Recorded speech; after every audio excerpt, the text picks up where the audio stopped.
आज हमारे सामने हैं रमेश दलाल जी, जो निर्दलीय चुनाव लड़ने के लिए इस टाइम इन्होंने पूरी कमर कस ली है। और मैं जानना चाहूँगा रमेश दलाल जी, आपने नामांकन भी भरा है, मैंने खुद कवरेज की है, एक बहुत बड़ा काफिला आपके साथ था।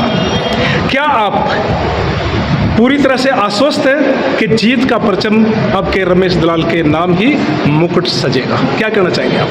आपके दर्शकों को और बहादुरगढ़ हरियाणा और देश की जनता को मेरा नमस्कार। आज जो नामांकन के लिए भीड़ उमड़ी जी, अपने वाहनों में, ट्रैक्टर में, अपनी मोटरसाइकिल से, अपने वाहन से, ये एक बहुत बड़ी, कई सालों के बाद ऐसा हजूम उमड़ा है जी, और ये भीड़ और ये समर्थन छत्तीस बिरादरी का ये दिखा रहा है कि अब की बात जीत निश्चित है। और उसके 3-4 और भी कारण, जो उम्मीदवार बार बार विधायक बना उसके पिताजी बने। बहादुर कभी गुड़गांव फरीदाबाद से बॉर्डर पर नजदीक था, आगे था और वो पिछड़ गया क्योंकि बहादुर को कोई सभ्य, पढ़ा लिखा, जुझारू ऐसा नेता नहीं मिला।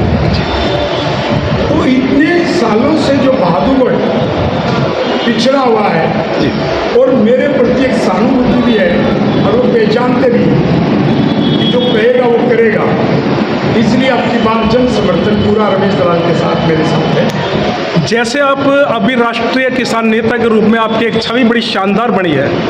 आपने देखा है कि हमारे बहादुरगढ़ की हालत क्या है, ना गलियों की हालत ठीक है, ना सड़कों की हालत ठीक है, सीवर की ठीक नहीं है, पीने का पानी गंदा आ रहा है।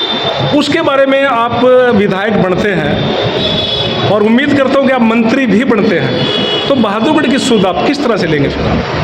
बहादुर की मुख्य समस्या साफ पानी भी है और गंदगी चारों तरफ बहुत फैली है। और गंदगी फैलने का एक कारण और भी है कि पानी की ढंग से निकासी नहीं जी, ड्रेनेज सिस्टम बहादुर का बिल्कुल बेकार है और बहादुर का मास्टर प्लान बहुत बेकार बना हुआ है। आधे से ज़्यादा बहादुरगढ़ लाइन पर रहता है और उधर के गाँव हैं, उनकी बहादुर में निकासी नहीं है, दिल्ली की तरफ भी नहीं है, उनको बहादुर से काट दिया। तो ग्रेटर बहादुरगढ़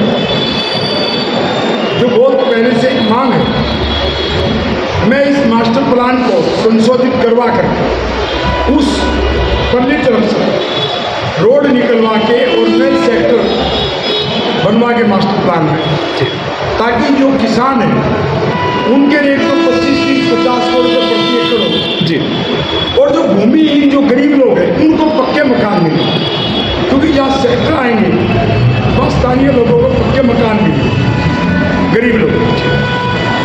तो बहादुर में एक बहुत बड़ी एक बीमारी आज के दिन फैल गई जी, व्यापारियों की सुरक्षा नहीं, फिरौती, वसूली बहुत बढ़ गई।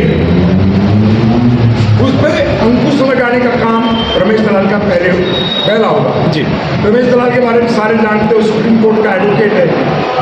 मैं आतंकवाद के खिलाफ लड़ा, राजीव गांधी के हत्यारों के खिलाफ, आतंकवादी टिकटे के खिलाफ रमेश दलाल लड़ा जी। तो यहाँ जो असुरक्षा की भावना पैदा कर दी है, तो व्यापारियों की सुरक्षा पर ध्यान देना भी मेरी प्राथमिकता है जी। और बहादुर रोजगार में पिछड़ गया, कम से कम 1000 सरकारी नौकरी और कोशिश 5000 की होगी, लेकिन मैं गारंटी कम से कम दे रहा हूँ। हाँ जी, हाँ जी। और 10,000 फैक्ट्रियों में, निजी कंपनियों में नौकरी, ये भी मेरा एक लक्ष्य नहीं, गारंटी जी जी। और सबको मालूम है जो रमेश दलाल कहता है वो करता है। हाँ जी, और जी हाँ, जी हाँ, जी ये पूरे हरियाणा में और देश में जाना जाता है कि रमेश दलाल अकेला 5 सांसद जितनी आवाज़ है देश में और 10 विधायक जितनी आवाज़ है। यदि बहादुर ने मुझे जिताया तो हरियाणा के 30 विधायक के बराबर एक बहादुर की आवाज़ रहेगी और बहादुर की बात नहीं उठानी। जो भी हरियाणा में बुराई है, शोषण हो रहा है, हरियाणा की बेरोजगारी है, हरियाणा के विकास में जो रोड़ा है उन सब चीज़ों को हटाया जाएगा, उसको उठाया जाएगा। स्वास्थ्य और शिक्षा के बारे में आप क्या करने जाएंगे? देखिए, शिक्षा के लिए तो हमारे यहाँ यूनिवर्सिटी आए और हमारे बच्चों के लिए सुविधा और बढ़े, खेल की भी सुविधा बढ़े। खेल और शिक्षा दोनों एक दूसरे से जुड़ी हुई। और स्वास्थ्य की बात है, बहादुर में सिविल हॉस्पिटल जरूर है, कई बेड का भी, जी जी, लेकिन यहाँ तो प्राइवेट अस्पताल की चांदी है। निजी अस्पताल लोगों ने लूट लिया, तो मेरी प्राथमिकता होगी कि इसकी फैसिलिटी सरकारी हॉस्पिटल की बढ़वाना, और जो निजी हॉस्पिटल है उन पे थोड़ा इतना अंकुश लगाना कि वो जनता को लुटे नहीं, वो ढंग से इलाज करें और मिनिमम पैसे में करें। और गरीब लोगों के लिए जो योजना है केंद्र की, राज्य सरकार की, उसका फायदा आम गरीब को हेल्थ के लिए, स्वास्थ्य के लिए ज़्यादा दिलवाना जी। और हर गरीब के बच्चे को अच्छे ढंग से शिक्षा मिले।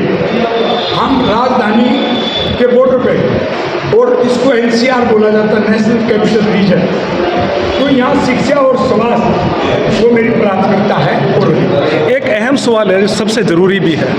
एक आरोप लगता है कि MLA बनने के बाद लोग जनता के साथ संपर्क तोड़ देते हैं अपना। रमेश दलाल जी जीतने के बाद जनता के साथ कितना सहयोग देंगे, कितना उनके साथ मिलेंगे, या वो और बता दो। देखिए, सब जानते हैं रमेश दलाल सुबह 6 बजे निकलता है और रात के 12 बजे तक सक्रिय रहता है जी। ये बनाए ऐसे। अब कई दिन पहले दीपेंद्र हुड्डा आए और वो कहने लगे राजेंद्र जून तो भूपेंद्र चिल्लाने वालों में। अरे, भूपेंद्र की मदद तो मुख्यमंत्री के मामले में, रोहतक का मामला समझ के हम भी कर देंगे, रमेश दलाल जरूर करेगा। लेकिन यहाँ विधायक वो चाहिए जो मुख्यमंत्री का हाथ पकड़ के काम करवा सके। तो जनता से संवाद इसलिए टूटता है उन विधायकों का, वो मुख्यमंत्री के पीछे लगू है, काम करवा नहीं सकते जी, तो जनता से नजरें कैसे मिलाएंगे? और रमेश दलाल पीछे लगू नहीं है, इसलिए जनता से मेरा जो संवाद है वो और कई गुना उनसे बेहतर बनेगा और जनता को अपनापन महसूस होगा। बहुत बड़ा परिवर्तन जनता को देखने को मिलेगा। बहुत बहुत धन्यवाद जी आपका, आपने इतनी जानकारी दी।